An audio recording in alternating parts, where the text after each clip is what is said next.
Halo teman-teman, berjumpa lagi dengan saya Muhammad Agus Wahyudi. Kali ini saya akan berbagi, akan share terkait tentang kumpulan kata-kata mutiara dari teman-teman kita. Lalu saya akan memberikan anotasi atau menyampaikan makna tersirat di balik quote tersebut gitu ya. Langsung saja, nggak perlu panjang lebar, kita sikat quote yang pertama dari saudara Eksan. Di sini Eksan ini mungkin cowok, saya memanggilnya Mas atau Kak gitu ya. Kak Eksan mengatakan, memang begitulah hidup. Keberanian melalui segala rasa kesakitan merupakan terapi paling mujarab untuk mengasah ketangguhan mental. Sama seperti bagaimana kerikil pada hari di telapak kaki, yaitu memberi kekebalan terhadap segala rasa sakit di hati. Wah, keren. Dalam banget ini teman-teman. Mulai dari kerikil yang berada di telapak kaki sampai rasa sakit yang ada di hati. Saya jadi teringat salah satu pemikiran dari filosof stoik atau filosofi teras. Ada buku yang judulnya itu filosofi teras.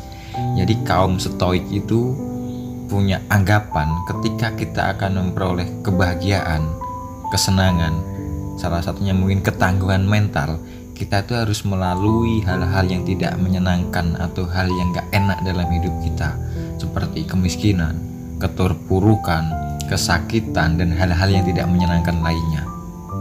Ketika kita bisa melewati itu, nanti kita akan menemukan yang namanya kebahagiaan, akan menemukan yang namanya kesenangan, akan menemukan yang namanya kesehatan, akan menemukan yang namanya mungkin ketangguhan mental gitu.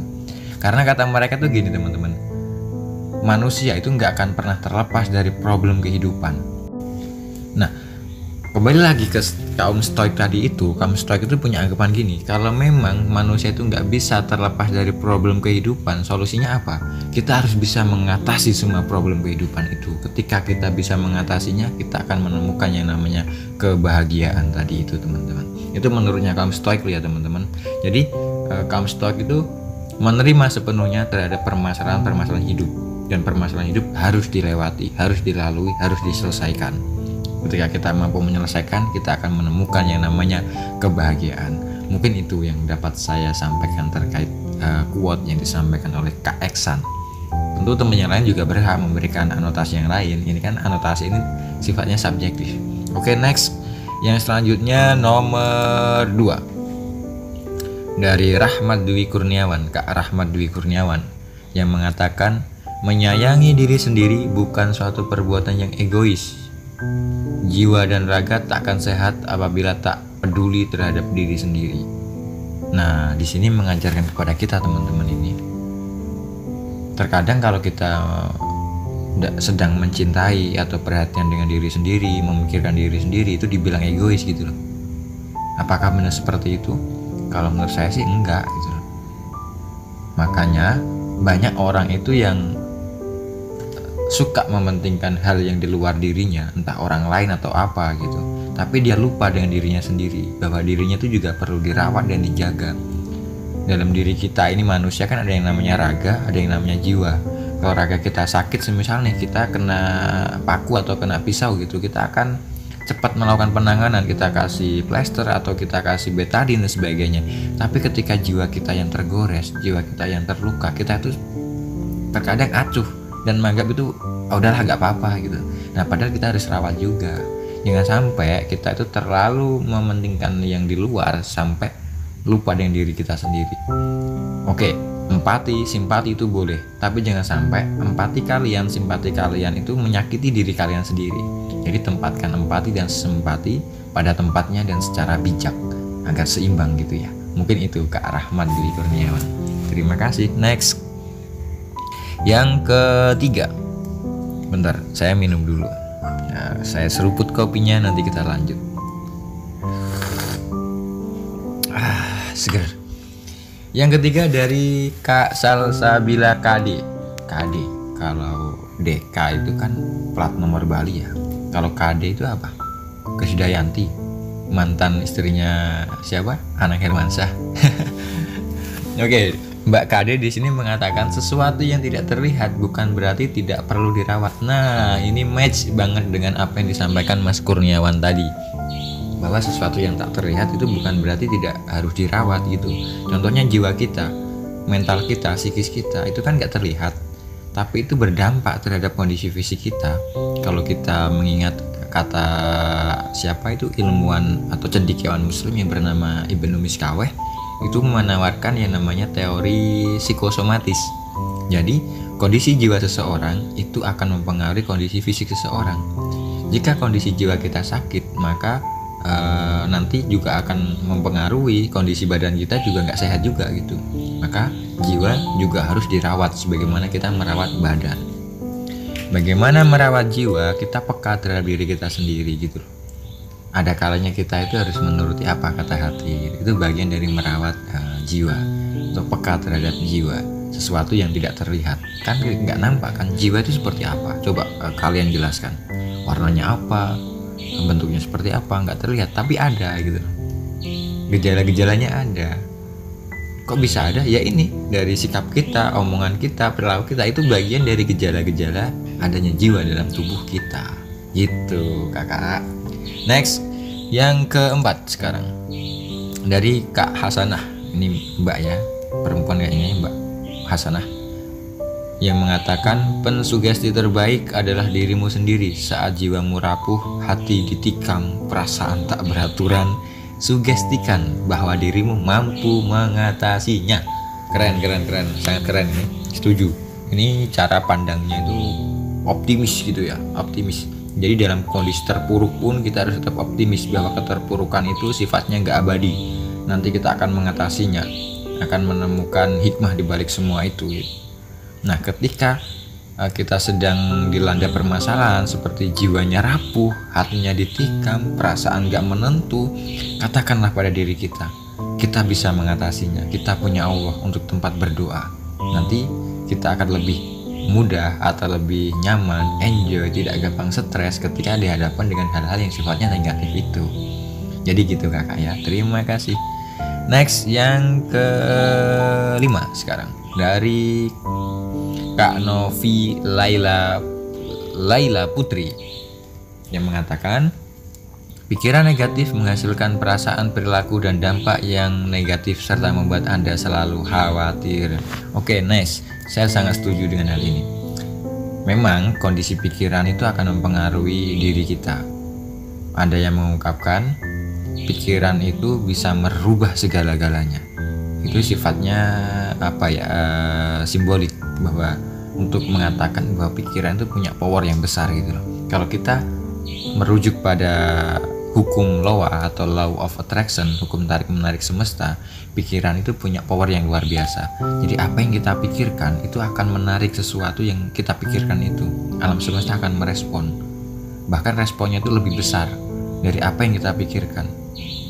Dan alam semesta akan merespon semuanya, nggak pandang bulu. Ketika kalian pikirnya negatif, ya akan direspon negatif. Maka marilah kita berpikir positif agar respon alam semesta juga positif terhadap diri kita. Cobalah kalian tuh pikirannya negatif terus, nggak akan tenang hidup kalian tuh. Seperti yang dikatakan Mbak Novi ini, khawatir gitu ya. Maka berpikirlah yang positif agar hal-hal yang positif mendekat pada diri kita. Gitu kakak. Next, yang selanjutnya nomor 6 dari Mbak Diah, Kak Diah Ayu Putri, yang mengatakan kurasa tidak ada kehidupan yang sepenuhnya nyaman dan bahagia. Yang ada hanya seseorang yang pandai bersyukur atas keadaannya. Nah, saya setuju. Memang kondisi nyaman dan bahagia itu sifatnya nggak abadi. Sifatnya fluktuatif, bisa naik turun gitu. Siapa yang bisa menjamin kebahagiaan kalian akan bertahan sampai kalian mati? Nggak ada yang bisa jamin itu. Pasti sifatnya fluktuatif, kadang down, kadang up down gitu. Maka yang abadi itu waktu, teman-teman. Dan salah satunya untuk menyikapi hal itu semua bersyukur. Ketika kita bersyukur, kita bisa menerima keadaan kita. Ketika kita bisa menerima keadaan, akan muncul yang namanya nyaman dan bahagia. Jadi bahagia itu sifatnya nggak abadi. Yang abadi itu waktu. Bahagia ada waktunya, ada waktu mulainya, ada waktu habisnya juga gitu. Jadi jangan terkecoh dengan hal itu. Keren, terima kasih Kak Diah Ayu Putri.